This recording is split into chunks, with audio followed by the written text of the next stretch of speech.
S inhibitors और angiotensin converting enzyme inhibitors angiotensin 1 से angiotensin 2 के रिएक्शन को इनहिबिट करता है तो एंजियोटेंसिन 2 नहीं बनता। ठीक है, ये आपको मैं बता ही चुका हूँ। एक कैरेक्टरिस्टिक ड्रग है इसमें कैप्टोप्रिल। ठीक है, it abolishes the pressure action of angiotensin 1, थोड़ा बहुत वो करता है वेसोकंस्ट्रिक्शन, इतना ज़्यादा नहीं। ठीक है, प्रेशर एक्शन को थोड़ा करता है but not that of angiotensin 2, मतलब 81 82 रिसेप्टर को तो बिल्कुल भी ब्लॉक नहीं करता है। ठीक है, और ये प्लाज्मा काइनिन लेवल्स को इंक्रीज करता है and it increases the hypotensive action of exogenously administered bradykinin. Then elevated kinins and prostaglandins whose synthesis is enhanced by kinins. They are responsible for cough and angioedema. ये बहुत important है, जो dry cough सबसे common side effect इस inhibitors का exam में पूछा जाता है और इसका रीज़न पूछा जाता है। So dry cough is due to increase levels of bradykinin. ठीक है, ब्रैडिकाइनिन के बढ़ने की वजह से, जो कि एस इनहिबिटर जिसके लेवल को बढ़ा देते हैं, इसकी वजह से ड्राई कफ हो जाता है और एंजियोडीमा भी। ठीक है, तो elevated kinins are responsible for cough and angioedema induced by ACE inhibitors in susceptible individuals. ठीक, इसमें आपको क्रिस्टल क्लियर हो जाएगा कैसा मैकेनिज्म, जो मैं आपको सब बता चुका हूँ, just revision of all of that.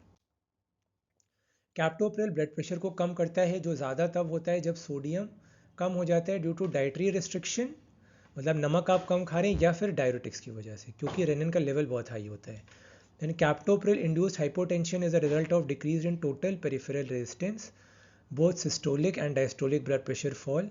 Cardiac output पे कोई इफेक्ट नहीं होता, cardiovascular reflexes are not interfered with and there is little dilatation of capacitance vessels, veins and venules. Postural hypotension is not a problem. Revision of everything we have discussed so far. सबसे पहले मैंने आपको बताया था beta blockers, beta adrenergic receptor antagonist. ये basically क्या कर रहे थे, बीटा 1 रिसेप्टर कहाँ पे प्रेजेंट था, juxtaglomerular cells of kidney में। ठीक, and it is also present in the heart. फिलहाल हम इन्हीं की बात करेंगे। तो बीटा 1 इसको कर देंगे ब्लॉक, तो रेनिन रिलीज नहीं हुआ, रेनिन नहीं रिलीज हुआ तो एंजियोटेंसिनोजेन से एंजियोटेंसिन 1 नहीं बना। ठीक, और aliskiren is a direct renin inhibitor. Aliskiren जो होता है that is a direct renin inhibitor, DRI जो मैंने बताया था, एलिसकाइरिन। ठीक, अब एंजियोटेंसिन 1 से एंजियोटेंसिन 2 बन रहा है by angiotensin converting enzyme which is present inside the vascular endothelium. ठीक, तो ये नहीं बनेगा क्योंकि अब ये इनहिबिट हो गया ड्यू टू एस इनहिबिटर्स, तो इसका लेवल कम हो जाएगा, तो ये सारी चीज़ें कम हो जाएंगी, मतलब वेसो कंस्ट्रिक्शन की बजाय वेसो डायलिटेशन हो जाएगा और एल्डोस्टेरॉन का रिलीज कम हो जाएगा। ठीक, सब कुछ कम हो जाएगा। बट एस इनहिबिटर्स क्या करते हैं, ब्रैडिकाइनिन का लेवल भी बढ़ा देते हैं, जिसकी वजह से very common side effect that is dry cough.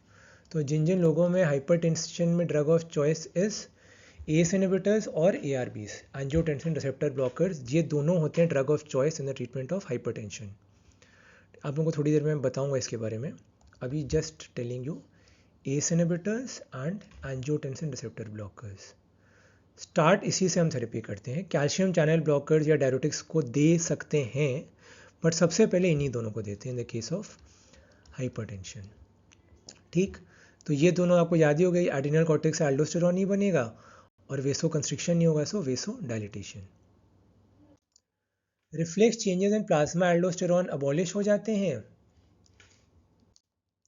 Adverse effects याद रख सकते हो कैप्टोप्रिल से, कैप्टोप्रिल सी से कफ, ए से एलर्जीज, एंजियोडीमा, अर्टिकेरिया, रैशेज, पी से पोटेशियम लेवल इंक्रीज, टी से टेस्ट ऑल्टरेशन, ओ से on first dose hypotension that is orthostatic hypotension.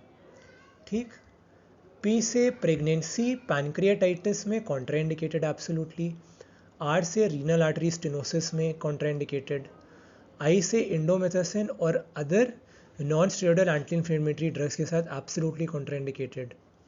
मतलब sorry, not contraindicated, drug interaction, sorry जो लास्ट का है, these two are drug interaction, indomethacin and other non steroidal anti inflammatory drugs की वजह से drug interactions और lithium की वजह से ड्रग इंटरैक्शंस। ठीक, तो अब ज़रा डिस्कस कर लेते हैं कि बाईलैटरल रीनल आर्टरी स्टेनोसिस में क्यों नहीं इसको देते हैं, क्योंकि इफरेंट आर्टेरियोलर प्रेशर कम होता है, सो GFR कम हो जाता है। तो अगर एस इनहिबिटर्स हमने दिया तो एंजियोटेंसिन 2 क्या करता है, बेसिकली इफरेंट आर्टेरियोलर प्रेशर को बढ़ा करके जीएफआर को बढ़ा देता है। बट अगर बाईलैटरली स्टेनोज्ड है, दोनों तरफ से ब्लॉकेजेस है, और आपने एस इनहिबिटर दे दिया, तो एंजियोटेंसिन 2 बनेगा ही नहीं, तो इफरेंट आर्टेरियोलर प्रेशर बढ़ेगा ही नहीं, जीएफआर ही नहीं बढ़ पाएगा, इसीलिए एब्सोल्युटली कॉन्ट्राइंडिकेटेड।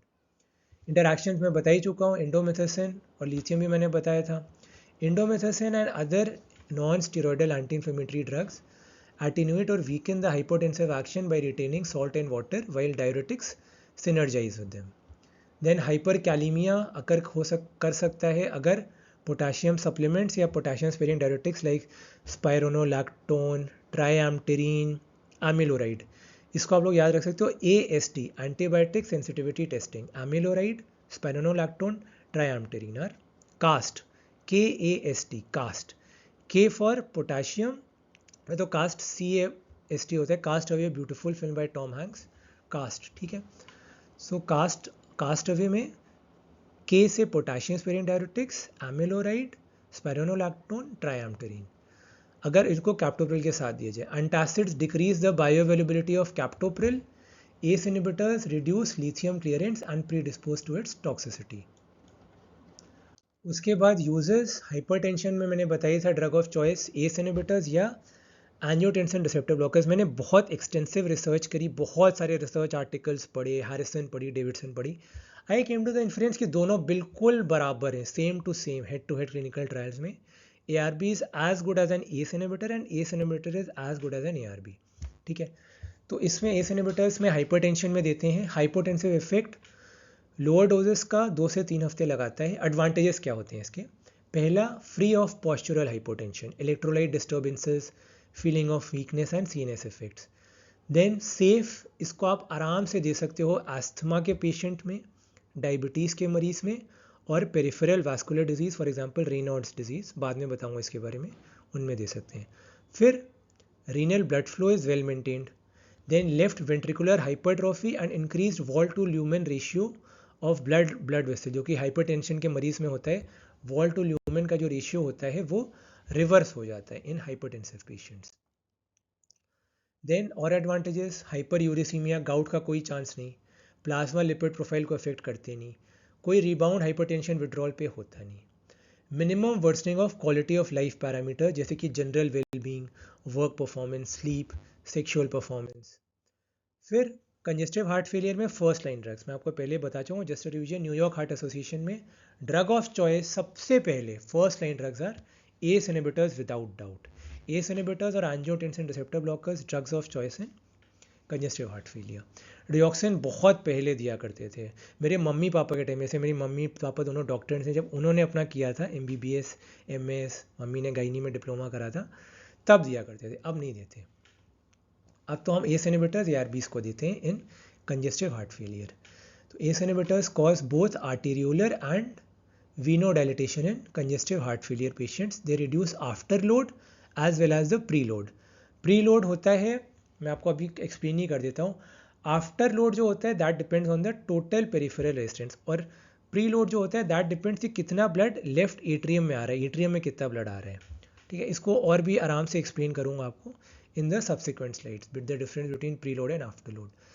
तो also they retard the progression of left ventricular systolic dysfunction and prolong survival of congestive heart failure patients of all grades। 1 to 4 की ग्रेडिंग होती है न्यूयॉर्क हार्ट एसोसिएशन की। एक सिंपल सा कॉन्सेप्ट है, load is the force of contraction, ठीक है।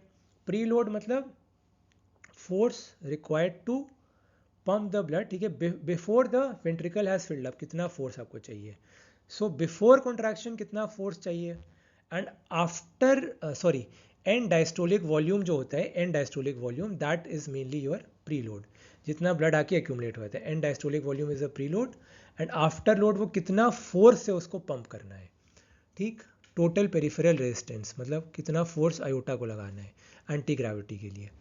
फिर long term benefits, this can be due to withdrawal of angiotensin 2 mediated ventricular hypertrophy, remodelling of axle, remodelling, ठीक है। ये सब इसीलिए इसको बहुत यूज़ करते हैं इस इनहिबिटर्स, क्योंकि लॉन्ग टर्म जो मैंने बताया था ना, बॉडी बनाना यहाँ पर अच्छा है, हार्ट में काम का नहीं है। Ventricular hypertrophy, remodelling accelerated myocyte apoptosis, apoptosis का मतलब programmed cell death, and fibrosis. तो ये सबको ये रोकता है, इसीलिए this is one of the drugs of choice. Heart attack में भी एस इनहिबिटर्स, अगर एमआई जब इवॉल्विंग स्टेज में होता है, यानी कि इवॉल्विंग मतलब within 24 hours of an attack, और कंटिन्यू करते हैं इसको 6 हफ्ते तक, they reduce early as well as long term mortality. Then prophylaxis in high cardiovascular risk subjects, they are protective in high cardiovascular risk subjects even when there is no associated hypertension or left ventricular dysfunction. Protective effect is exerted both on the myocardium as well as vasculature, and it is independent of the hypotensive action. Then diabetic nephropathy में prolonged ACE inhibitor therapy देखा गया कि इसने delay भी करा है और prevent भी करा है एंड स्टेज रीनल डिजीज, जिसको ESRD कहते हैं, type 1 as well as type 2 diabetics. Then scleroderma crisis, the marked rise in blood pressure and deterioration of renal function in scleroderma crisis is mediated by angiotensin 2. ACE inhibitors produce dramatic improvement and are life-saving in this condition.